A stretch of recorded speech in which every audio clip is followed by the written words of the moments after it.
Kátia, meu amado, bem-vindo de volta ao nosso estudo bíblico diário. E hoje nós vamos continuar estudando acerca dos profetas menores. Então pegue a sua Bíblia, pegue o seu caderno de estudos, vem conosco, ore ao Senhor, se prepara, pede sabedoria, pede discernimento, conhecimento a Deus. Vamos lá para mais um personagem da Bíblia. Hoje o nosso personagem é Joel, que quer dizer o Senhor é Deus. Joel era filho de Petuel, mas não se sabe onde ele nasceu, não se conhece o local de nascimento de Joel. O seu ministério principalmente foi desenvolvido, foi desempenhado em Judá, no reino de Judá. O que nós vamos ver aqui em relação ao contexto é que havia, logo no início do livro, Joel nos fala acerca de uma praga de gafanhotos. As pragas, principalmente a praga de gafanhoto, ela tem um simbolismo muito forte. Ela simboliza a ira divina. Então, a partir do momento em que o cálice da ira de Deus se enche, ele a derrama através de algumas manifestações, inclusive da natureza. E aqui ele faz isso vindo de uma praga de gafanhotos. De acordo com esta menção da praga de gafanhotos, a gente não consegue saber a época em que isso aconteceu. Por quê? Porque a praga de gafanhotos não era uma coisa rara naqueles locais, naquela região. Então, eventualmente aconteciam essas pragas, né, não só na terra de Israel, mas também em outros lugares. Mas ele significava para o povo, de qualquer forma, uma ira divina, uma resposta de Deus ao comportamento iníquo das pessoas.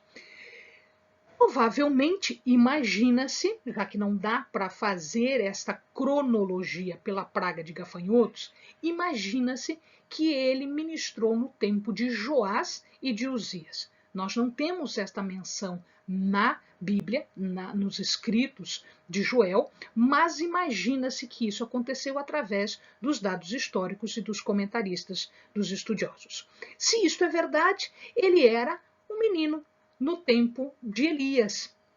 E ele deve ter conhecido, ele deve ter passado, né, por Eliseu, ele deve ter travado conhecimento com Eliseu. Ele era, de qualquer forma, contemporâneo de Amós e de Isaías, que é nesta época que estes profetas desempenharam o seu ministério. Os inimigos de Judá nesta época eram os fenícios, os filisteus, os egípcios e os idumeus. Isso de acordo com o que está no texto bíblico. Então, nós conseguimos localizar a época de Joel exatamente por conta destes inimigos. A Assíria não havia se levantado, a Síria não havia se levantado. Portanto, os inimigos eram os inimigos anteriores, fenícios, filisteus, egípcios e idumeus. Que nos escritos de Joel nós vamos observar que ele descreve a ação, as atividades de Deus usando processos tanto da natureza quanto aqueles que o homem vai provocar. Então Deus tem domínio tanto da natureza quanto das atitudes humanas. E isso acontece, isso é mostrado já no início dos escritos de Joel, quando ele fala da praga de gafanhotos. Ele fala dos gafanhotos, do gafanhoto migrador, que é Arber, o gafanhoto cortador, que é Gazan, que significa aqui devastação, e Elec, que é o devorador, que é aquele saltador ou opressor, e o destruidor, que é Azil. Estas são as palavras que em hebraico que ele está utilizando nos seus escritos. E, portanto, ele foi traduzido como gafanhoto migrador, cortador, devorador e destruidor. que podem significar gafanhotos diferentes ou fases diferentes destes gafanhotos. Por que gafanhotos? Uma coisa muito interessante é colocada aqui. O gafanhoto, a escrita, né, a palavra gafanhoto em hebraico, ela tem a mesma raiz da palavra cavalo. Então, o que acontece aqui é que o profeta está fazendo um jogo de palavras entre gafanhoto e cavalo. Por quê? Porque o grupo, aquela massa de gafanhotos que está invadindo a terra, ela vai se assemelhar aos cavalos de guerra que o profeta está profetizando que vão entrar em conflito, que vão lutar, que vão dominar a terra. Além disso, existe uma coisa super interessante aqui. Quando você olha a cabeça do gafanhoto e a cabeça do cavalo, eles têm uma forma muito parecida. O cavalo e o gafanhoto têm uma cabeça que é como se fosse o gafanhoto, como se fosse um cavalo em miniatura, um cavalinho em miniatura. Então, o profeta está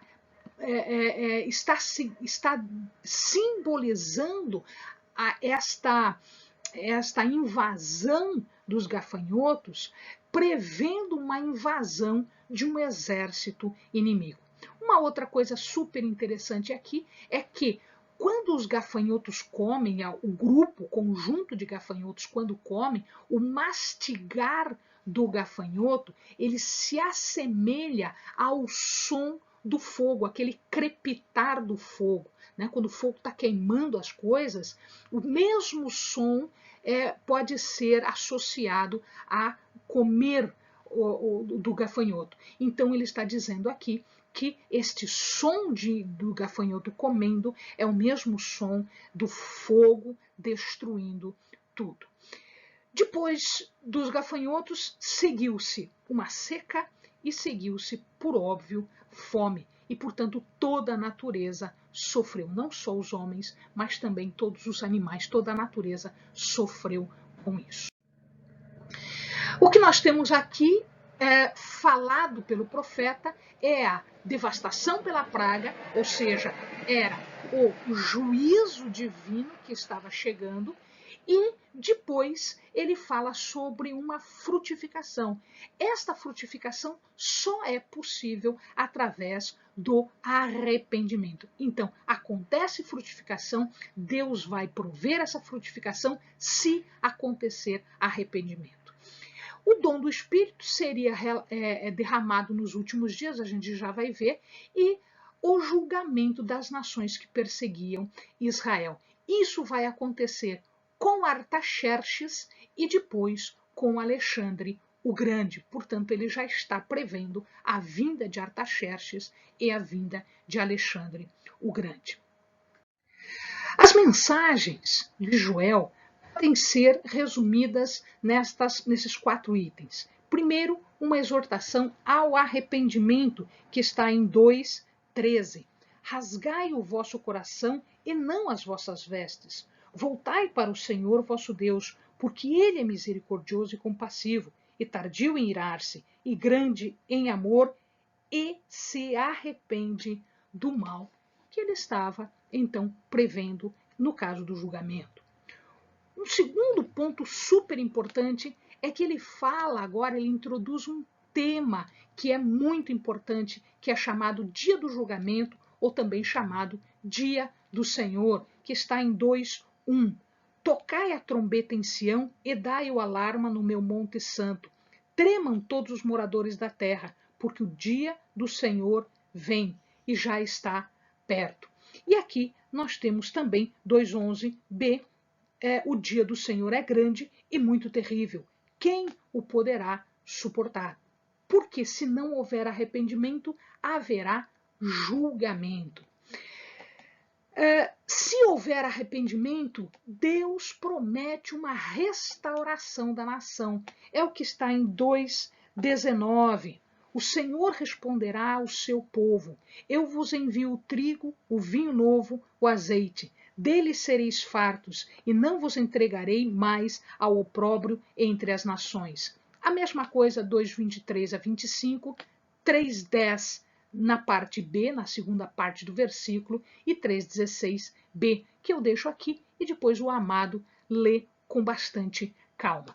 E, finalmente, uma passagem lindíssima que o profeta nos traz, que é, no final, o derramamento do Espírito, 2:28 até o 30. E depois derramarei o meu Espírito sobre toda a carne, e os vossos filhos e as vossas filhas profetizarão, e os vossos velhos terão sonhos, os vossos jovens terão visões. Até sobre os servos e sobre as servas naqueles dias derramarei o meu Espírito. Mostrarei maravilhas no céu e na terra, sangue, fogo e colunas de fumaça. Amém, amados? Bons estudos.